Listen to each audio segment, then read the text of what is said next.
Hello, I'm Chef Ahmed and welcome to the Outdoor Appliance Store. Today I'm going to be demoing how to make a habanero pineapple salsa. The balance of sweetness of the pineapple and the spiciness of habanero and a little bit of jalapenos as well really makes it for a great salsa as a condiment or just eating chips with dip. So I have tomatoes, onions, 2 habanero peppers, 3 jalapenos, cilantro, and pineapple, which are going to be the main ingredients. We're also going to add a little bit of lime juice and olive oil to help bind it. And that is going to be our simple kind of jalapeno and habanero salsa. What really makes this salsa unique and great is all the fresh ingredients. You want to use fresh tomatoes, you want to have fresh pineapple, all fresh ingredients that are really going to help kind of set this sauce apart from just buying something out of a jar or using canned tomatoes. So I'm going to go ahead and start working and breaking this down. And the idea is to grill everything. I'm going to put everything on the grill except the cilantro, the pineapple, the tomatoes, the peppers, get all that grilled smoke flavor in it is very important key to making this salsa dish. So I'm going to go ahead and get started now.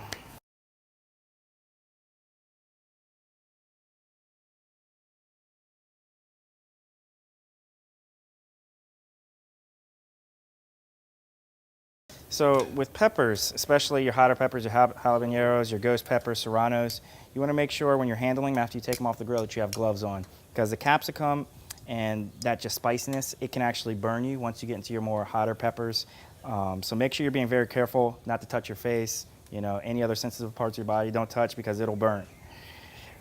So once you get good char in it, we're going to come off the grill and you're going to have yourself a nice bowl like this because we're going to steam it the rest of the way. After you get some good color on your tomatoes, your onions, you're going to put it in a bowl. You have your pineapple. Just toss it all in together. I'll become good friends in this bowl and steam up and finish cooking. So we're going to take this and put some plastic wrap over it and let it sit for about 10-15 minutes as the actual steam from inside of the vegetables finish the cooking process. Then we're going to peel them and then we're going to dice them and we're going to finish the salsa.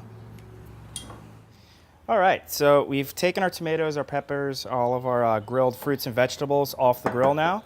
And our next step is going to be to start processing it. So right here, I have vinegar, oil, a little bit of honey. I'm also going to chop up some cilantro. And as fresh and as, kind of time sensitive you can do this. You don't want to have your cilantro chopped up too far ahead because with fresh herbs, the longer they stay chopped and cut, they start to lose their potency and kind of their freshness. So I'm just going to add about tablespoon or 2 in there.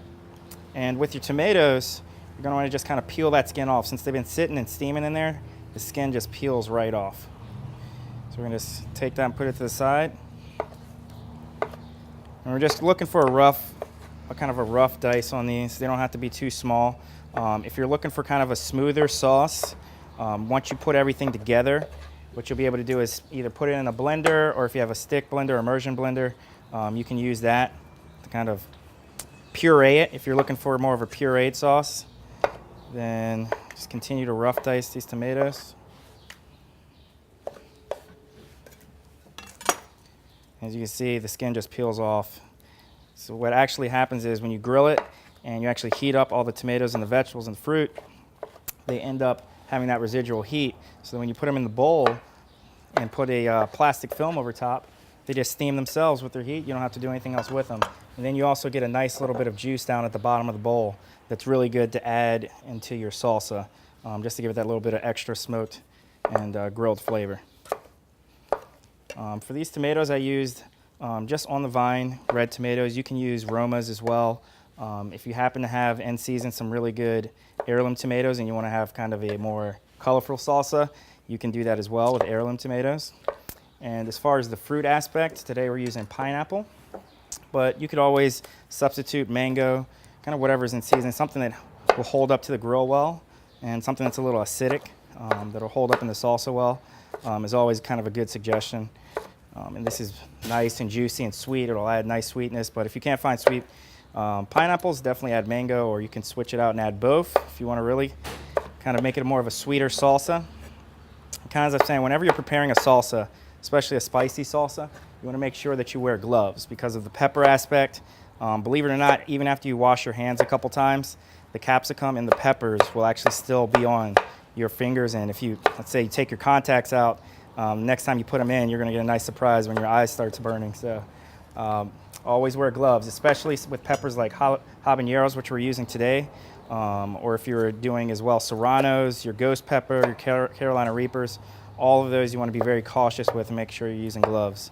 Now, once the sauce is complete and you put everything together, I would say let it sit in your refrigerator for at least an hour. Let those flavors kind of meld together and marry together as they sit together. And the acidity and the vinegar that you put in it, as well with the pineapple, the tomatoes can all kind of start to marry together. Then I have my jalapenos here as well. Now, if you don't like spice, I would say just only do jalapenos in this. Don't do the habaneros. Habaneros add a different kind of flavor of pepper, but they also add a significant amount of spice to it as well. But if you're kind of just starting out and you don't want to do too much spice, you can just do the jalapenos, do 1 or 2 of them.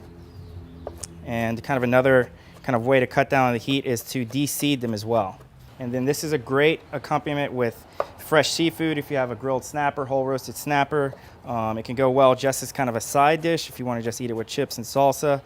It's really very useful and a very great flavor, and you cannot get anything like this with just something that's store-bought, something that you get out of a can.